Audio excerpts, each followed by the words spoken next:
Bonjour, je m'appelle Jérôme Raffnet et je vous partage sur ce fil de podcast la synthèse de cours donnés dans différents instituts depuis 2004 autour des théories et des pratiques médicales issues des traditions anciennes d'Orient et d'Occident.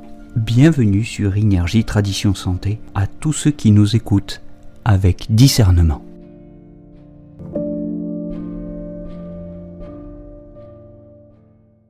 Parlons, si vous voulez bien, du 22 Genmai, le point numéro 22 du méridien vaisseau-conception du merveilleux vaisseau Genmai, Tiantu, en français la cheminée céleste.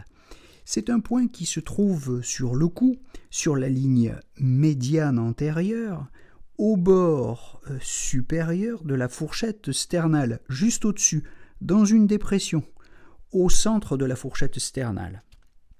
Alors c'est un grand point de l'acupuncture, Tiantu, qui est considéré comme la porte d'entrée et de sortie des mécanismes du Qi, un point capital pour les problèmes respiratoires. Un point de régularisation du Qi du poumon, de la gorge et de l'œsophage aussi. C'est un point clé de l'asthme, de la toux, des dyspnées, un point très important pour la coqueluche, pour l'oppression de la poitrine, mais aussi pour l'aphonie, pour les inflammations de la gorge et de la trachée. Un point des syndromes du noyau de prune aussi, Meirechi.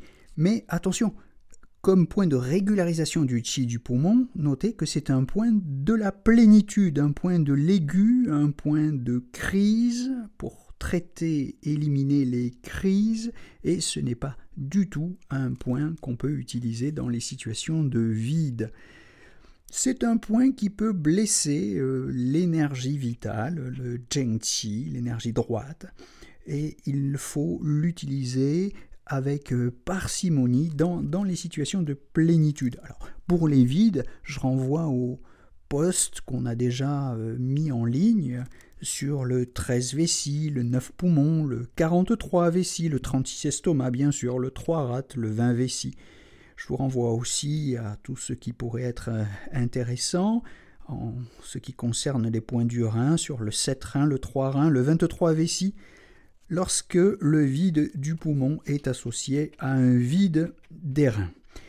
Donc c'est un point de la plénitude qui peut être prescrit pour n'importe quel désordre pulmonaire ou de la gorge à partir du moment où on est dans un cas de plénitude, d'aigu et de crise, je le répète, en particulier s'il y a des plénitudes dans le tableau clinique, et là, bien sûr, ça pourrait être complété par le 40 estomac, le 12 Genmai, le 36 estomac.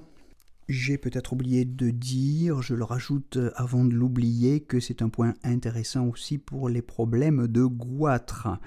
On peut dire que ce 22 Genmai, c'est un petit peu l'équivalent acupunctural de Tingli-zi, semaine lépidie en chinois, ou bien de Jiegang, le platycode, ou bien Xuanfu-hua, Floss inulae, ou bien Dang-nang-xing, qui est la pulvis arisémae. C'est un point d'urgence, voilà, retenez bien cela, qui est réservé à la plénitude, encore plus déconseillé que le 17 Genmai en tonification. Il n'est utilisé qu'en dispersion résumons, pour expulser les mucosités.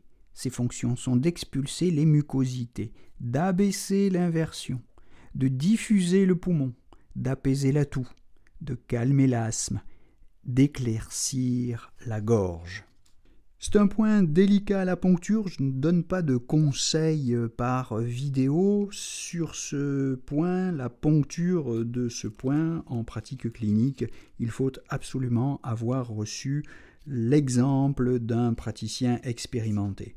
Alors, c'est aussi un point qu'on peut se contenter de manipuler avec les doigts, je veux dire de stimuler en digitoponcture, ou bien c'est un point sur lequel on peut agir avec des huiles essentielles, je pense notamment aux huiles d'eucalyptus radié ou globulus pour les problèmes de toux, les problèmes pulmonaires d'une manière générale, les quintes de toux, les situations de plénitude, y compris chez les enfants. Hein. On peut utiliser ce point sur les quintes de tout dans la coqueluche des bébés ou des enfants, en enfonçant plus ou moins profondément, avec délicatesse bien sûr, mais à une certaine profondeur, le doigt dans le creux sus-sternal.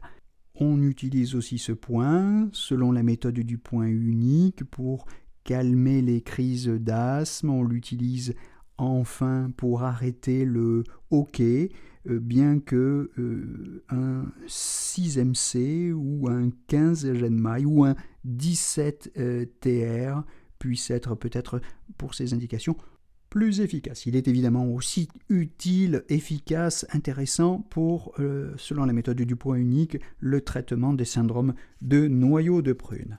Voilà, donc en résumé, un grand point de l'acupuncture dont on doit retenir qu'il expulse les mucosités, abaisse le chi, éclaircit la gorge, ce sont ses fonctions fondamentales et on notera bien sûr que, comme fonction dérivée, il calme la toux, calme l'asthme, calme la dyspnée, traite les désordres de la gorge, du larynx et de la trachée.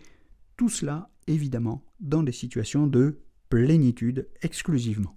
Voilà, c'est tout pour aujourd'hui. J'espère que ces fiches de révision, ces posts, vous sont utiles et je vous donne rendez-vous très bientôt pour la suite de ces monographies des points d'acupuncture de la médecine traditionnelle chinoise. Belle journée en attendant, belle journée à tous.